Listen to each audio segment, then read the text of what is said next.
So okay guys, dito tayo ngayon sa may road 10. So ito po yung sitwasyon ngayon dito sa lugar na to. Napakaraming basura at nandito na po ang ating Metro Waste. Saka ang ating GPS QRT.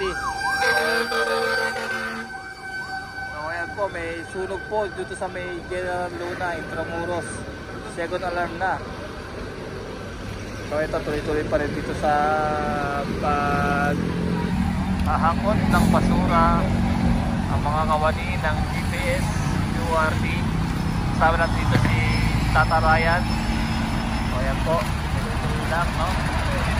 So imbes na itapon sa kalsada yung mga yung mga basura nyo na, ito, naabutan natin sila na dito nila idireke sa truck yung kanilang mga mga basurahan.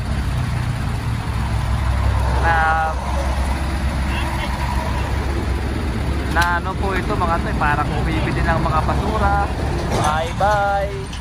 Sila yung mga dahilan kung bakit napupuno yung mga ng mga tampak na basura dito sa Maynila. Buti na labang at ito, na-actionan namin sila na dito na idiretso sa truck ng GPS yung kanilang mga basura. Ganon din naman ito mga to na nakapila, dinidiretso na rin kita sa truck. So hinihintay lang po natin dito yung loader, no, na parating para madiretso dito sa truck ng malaki. Tuloy-tuloy lang dito para maayos na at malinis. So ang date po natin ay January 4, 2025. Ayan po. Ayan, no? Ay, basura. Tuloy-tuloy naman yung pag-aakot ng basura dito at parating ng mga DPS sa mga truck para dire-diretso.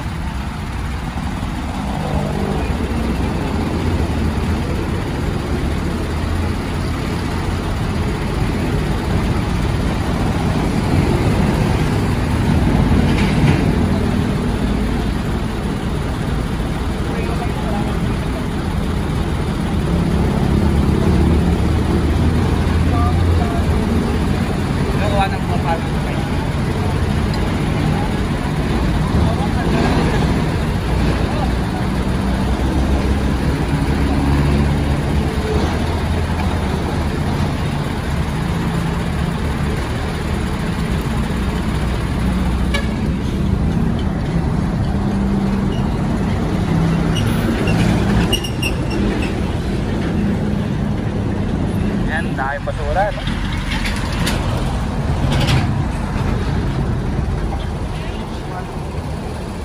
Ha? Tari.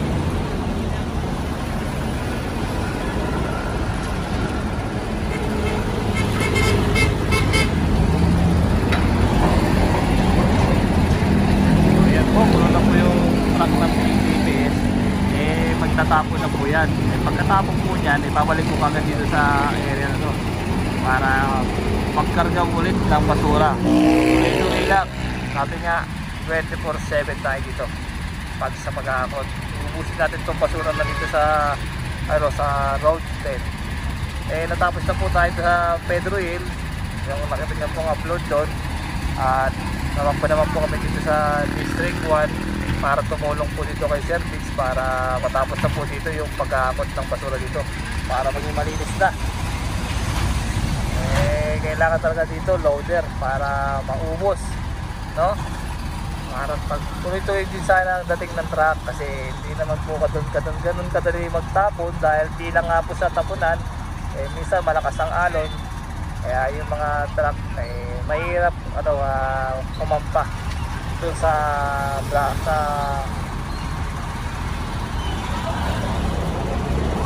Mars. One down na lang sa mga to sa truck. Sisip nila, no? Para tuloy na matapos puno. Nais nila para hindi sayang yung biyahe.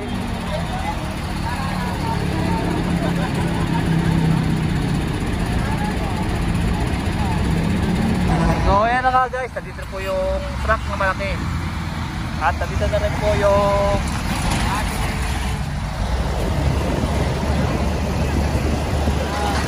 madaling aabutin ng mga basura na nandito. Ayan o.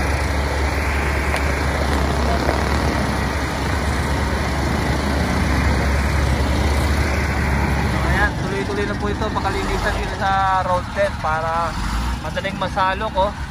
Shockman pala to ng loader. Ayan. Ayan, isang sagod lang to. Tapos na kagad ang ano, basura. Okay na po yung mga GPS. Tuloy-tuloy na rin po dumarating para po malagyan na ng mga laman itong mga nakatapak na basura dito sa kahabaan po ng road 10. Ito po yung sa may Kapulong. Ayan no.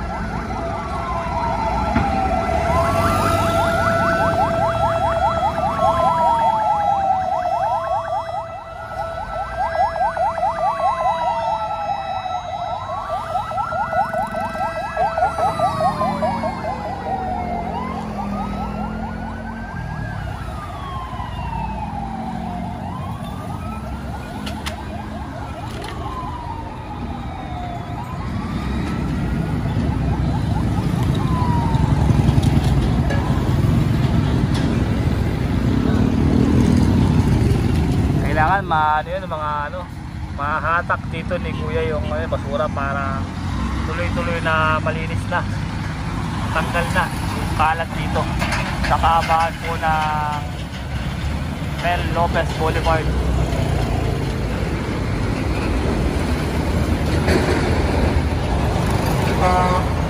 Iba na yung amoy, masangsang na, matagal na siya.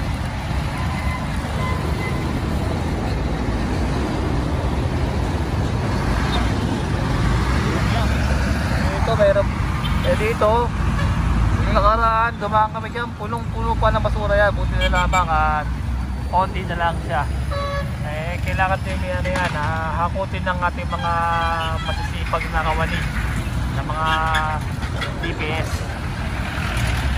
Ayan no, ayan tuloy-tuloy yung mga dumarating na pagkatapon ng sako, mga Oliver waste management.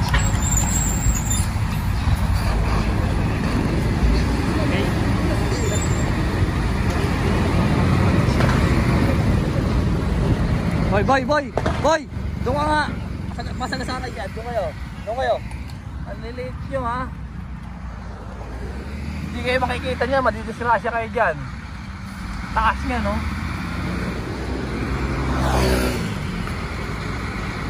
So yun po yung truck natin na QRT. Magtatapon lang yan, tapos diretso na po dito sa road yan para mag-operation clearing tayo. Dito na ang kalinisan ng basura. Ayan, no? Ayan, tama yung ginagawa ni Kuya na ilagay na po dito sa labas yung mga basura dyan para madaling akutin ng, ng loader ng malaki.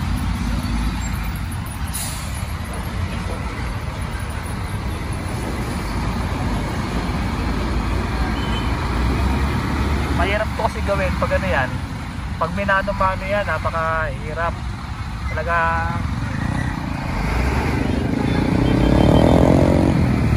Ikaw na tayo. Lahat ng mga kariton pumunta sa may unahan doon, may truck doon. Doon, unahan doon nilalagay yung patrapasura nyo ha. Huwag sa lapag tay ha, makukulong kayo dyan. Ayan, pinadiretso natin doon si tatay sa DPS doon, may nakaabang doon at magkakarga ng basura. Ayan po no. Time check po natin ay 9:01 ng umaga, January 4, 2025 po. Sorry sa date ha, January 4, 2025, 9 o'clock po ng umaga. Dito po tayo ngayon sa kahabaan po ng Road 10, corner Kapulong. Okay?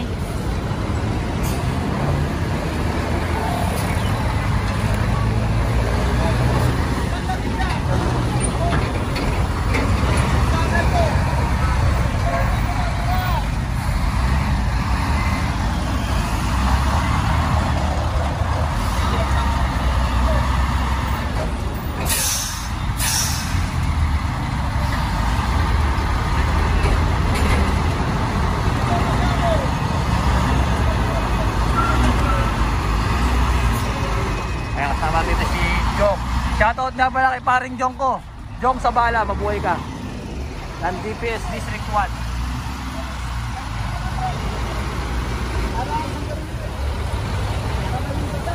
Kumpare ko yan, kapahit yan.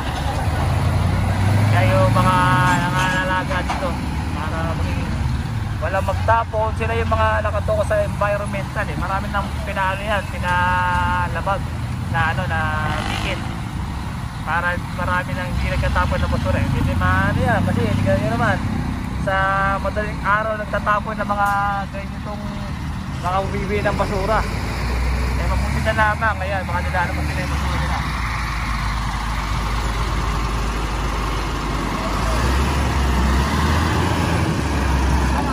Sandra!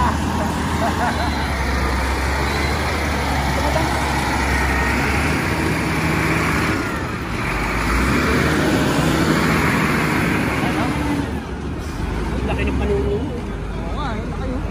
Laki ng tinahan yun.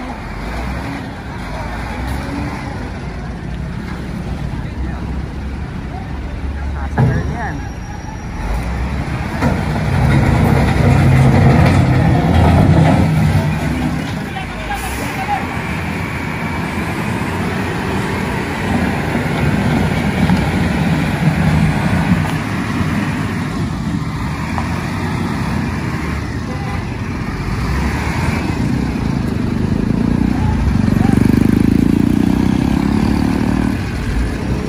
Tatapon na yan, tatapon na yung basura yan.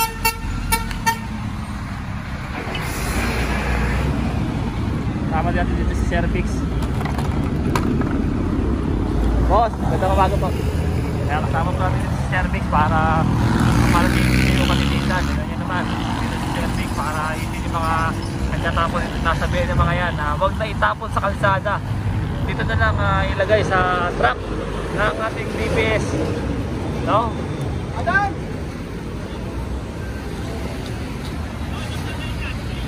Yan. Nakadire-diretso.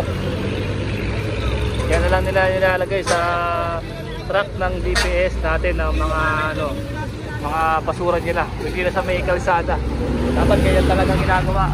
Hindi nila yung truck ng basura tapos yan maglalagay na basura hindi sa kalsada. Yan, inayos na muna ng ating mga kawali. Ganito ang sitwasyon sa araw na to, no?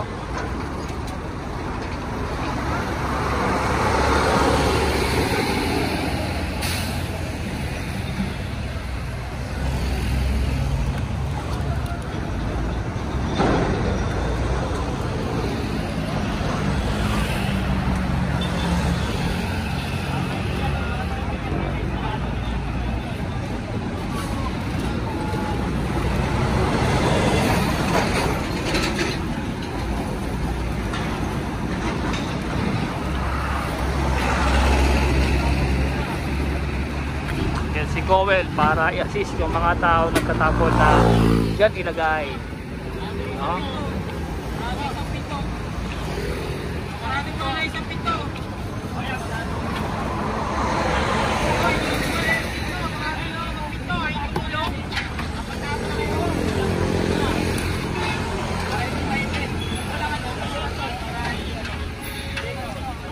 Lang sa ikay. Sa iba, Ha? sa ibang area. Bakit? District 1 yun, di ba? Opo. Nasa iba siyang tao, baka nasa Mariones siya o kaya sa Delpan.